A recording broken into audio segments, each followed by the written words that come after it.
There was a plastic bag that he had laid me over top of. Later I found out that he had laid me on their dead bodies in the car. Tomorrow on Dr. Phil. She's still nursing her 4-year-old. What are you doing, Gatsby? That he's still breastfeeding? I'll stop when he's actually ready. Get your mind up there and change the pants. What's your objection to the pants? What are you doing, Turd?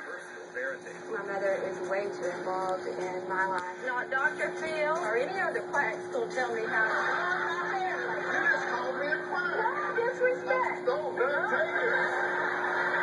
That's tomorrow. Set your holiday.